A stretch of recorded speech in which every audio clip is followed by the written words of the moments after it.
युद्ध में रावण की मृत्यु के साथ जब राम की जीत होती है तो उस दिन हिंदू धर्म में जीत की इस खुशी को दशहरा त्योहार के जरिए मनाया जाता है।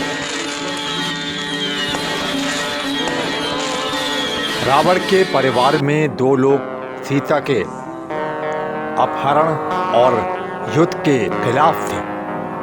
वो थे भाई विभीषण और मंदोदरी। दोनों बिल्कुल युद्ध नहीं चाहते थे और लगातार रावण को सीता को सम्मान पूर्वक राम को लौटा देने के पक्ष में थे, लेकिन ऐसा नहीं हुआ। लड़ाई हुई, उसमें रावण मारा गया। उसके बाद राम ने लंका का राजपाट रावण के छोटे भाई विभीषण को सौंप दिया। लेकिन क्या आपको मालूम है रावण की पत्नी मंदोदरी का क्या हुआ? आखिर क्यों उसने विभीषण से शादी का फैसला किया?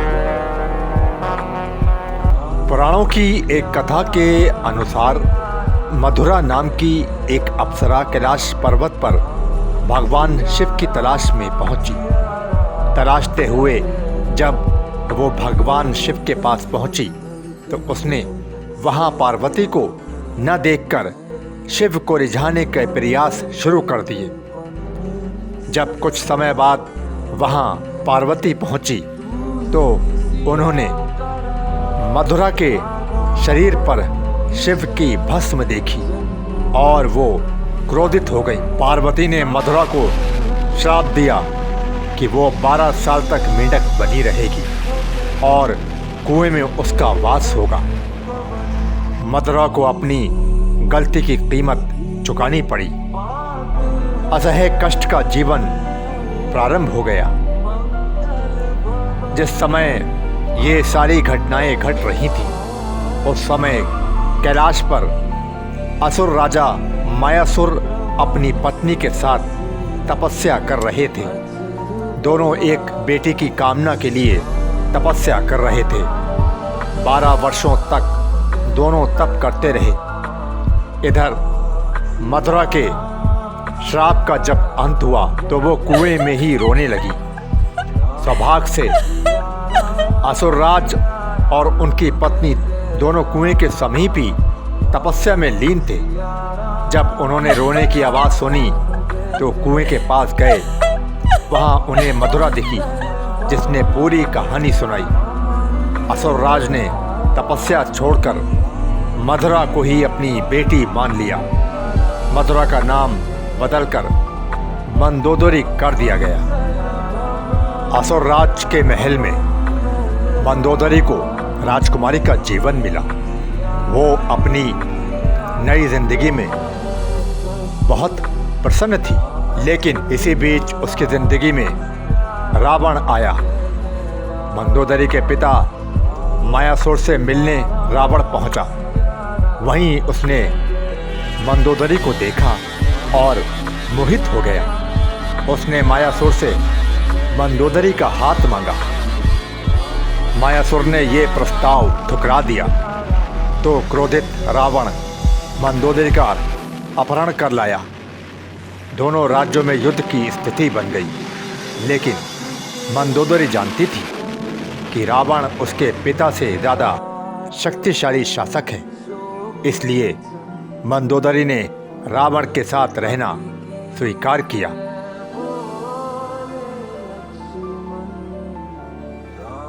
मंदोदरी का चरित्र रामायण में बेहद नैतिक दिखाया गया है। जब रावण ने सीता का अपहरण किया तब मंदोदरी ने इसका विरोध किया।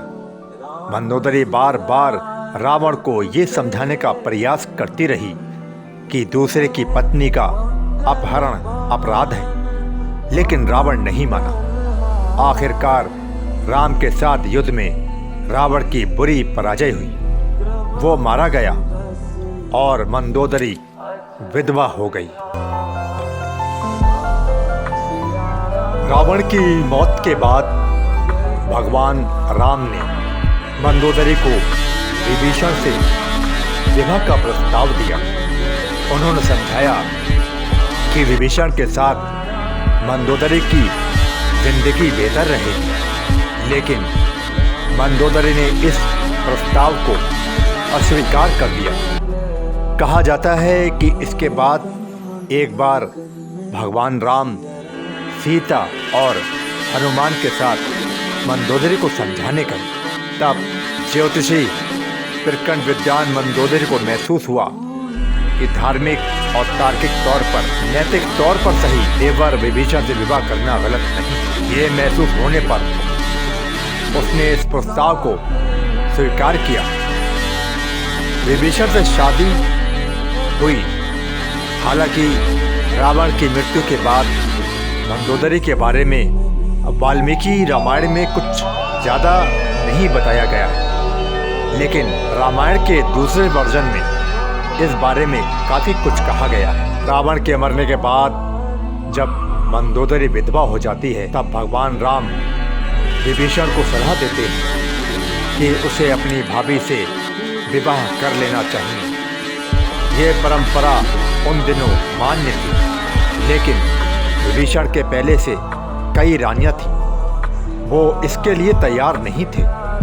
यह भी कहा जाता है कि अगर विभीषण ये शादी कर लेते तो उन्हें भाई की जगह लंका पर शासन का नैतिक अधिकार भी हासिल हो जाता। हालांकि ये भी कहा जाता है कि ये विवाह शारीरिक तौर पर पति पत्नी के तौर पर एक दूसरे के साथ यौन संबंधों की बजाय विशुद्ध राजकाज से जुड़ा था, क्योंकि मंदोदरी भी चाहती थी कि उसके पति के निधन के बाद लंका में स्थायित्व और समृद्धि रहे। वो राम से शत्रुता की बजाय मित्रता चाहती थी। रावण की मृत्यु के लिए उसने राम को कभी जिम्मेदार नहीं ठहराया। एक वजह ये भी बताई जाती है कि रावण के निधन के बाद मंदोदरी भी उसकी चिता के साथ सती होने जा रही थी, लेकिन राम ने उसे रोक लिया। इसके बाद मंदोदरी के पास देवर से विवाह करने के अलावा कोई विकल्प नहीं बचा था।